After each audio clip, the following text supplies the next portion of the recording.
নিশ্চয়ই প্রতিটি সৃষ্টির পেছনে আল্লাহর হিকমত, জ্ঞান ও প্রজ্ঞা রয়েছে। এমনকি ক্ষুদ্র একটি পিঁপড়েও আল্লাহর দুনিয়ায় নিছক কোনো কারণে আসে না। কারও বাসায় পিঁপড়ের আগমনকে অনেক সময় মানুষ শুধুই একটি সাধারণ ঘটনা হিসেবে দেখে, কিন্তু ইসলামী দৃষ্টিকোণে প্রতিটি ঘটনাই আল্লাহর পক্ষ থেকে একটি বার্তা বা শিক্ষা বহন করতে পারে। নিচে আপনার বাসায় পিঁপড়ে দেখা দিলে আল্লাহর পক্ষ থেকে 5টি শক্তিশালী ইশারা বিষয়ে বিশদভাবে আলোচনা করা হলো। পিঁপড়ে ছোট একটি প্রাণী হলেও এরা আল্লাহর সৃষ্ট বিস্ময়কর সেনাবাহিনীর একটি অংশ। কুরআনে পিঁপড়ের কথাও এসেছে, বিশেষ করে সূরা নামলে।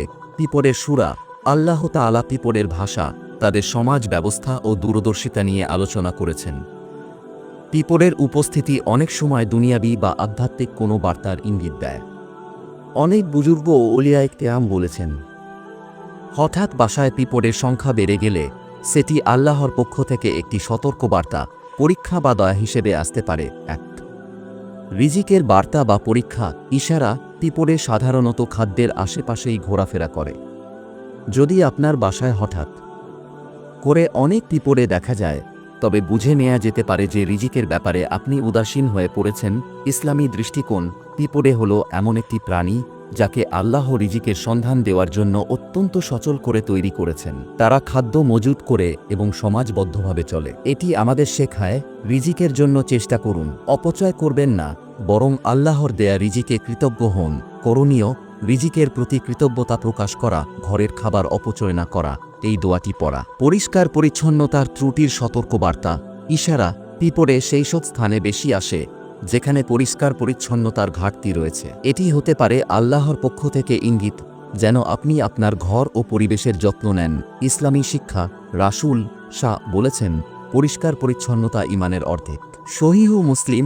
করণীয়, ঘরের প্রতিটি কোণ পরিষ্কার রাখা, খাবারের টুকরো পড়ে থাকা না রাখা, ঘুমানোর আগে রান্নাঘর ও ডাইনিং পরিষ্কার করা। 3 সবর ও শৃঙ্খলার শিক্ষা, ইশারা। পিঁপড়ের জীবনে এক অনন্য ধৈর্য ও শৃঙ্খলা রয়েছে। তারা একত্রে চলে, কাজ ভাগ করে নেয় এবং বিরামহীন চেষ্টা চালায়। হঠাৎ করে তাদের দেখা যাওয়া হতে পারে আল্লাহর পক্ষ থেকে একটি আত্মবিশ্লেষণের ডাক। ইসলামে ধৈর্য, আল্লাহ বলেন, নিশ্চয়ই আল্লাহ ধৈর্যশীলদের সাথে আছেন।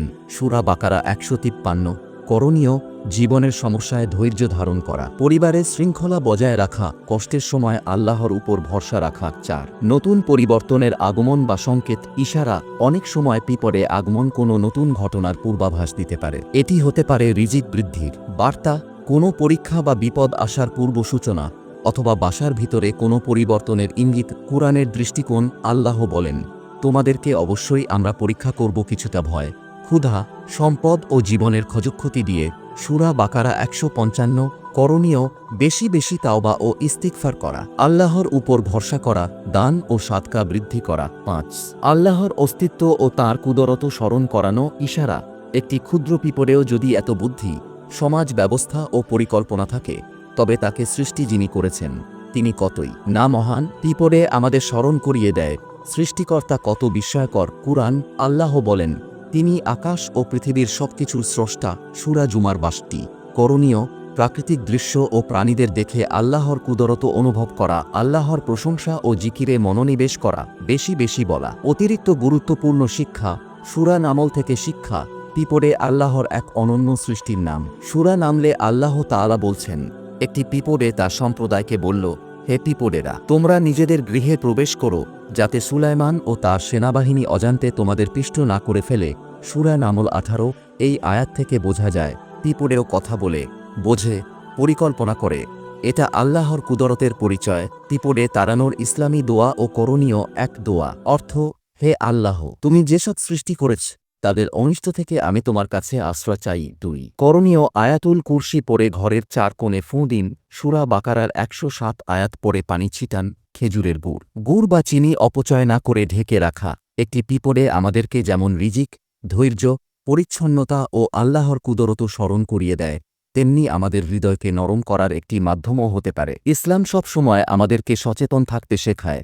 প্রতিটি ঘটনায় আল্লাহর হিকমত ও বার্তা রয়েছে। আসুন আমরা নিজের চারপাশকে সচেতনভাবে দেখি, আত্মবিশ্লেষণ করি এবং আল্লাহর প্রতি কৃতজ্ঞ থাকি। শেষ কথা, পিঁপড়ে দেখা দিলেই আতঙ্কিত না হয়ে একটু সময় নিয়ে ভাবুন, এটি কি আমার প্রতি আল্লাহর কোনো বার্তা? আমি কি কিছু অবহেলা করছি? আমি কি বেশি গাফেল হয়ে পড়েছি? আল্লাহ আমাদেরকে প্রতিটি সৃষ্টির মাধ্যমে কিছু না কিছু শিক্ষা দিতে চান, হোক সেটা একটি পিঁপড়ে, একটি বৃষ্টিবিন্দু কিংবা একটি হাওয়ার ঝাপটা, সবই তার মহাপরিকল্পনার অংশ। আল্লাহ আমাদের সকলকে বুঝার তৌফিক দান করুন। আমিন।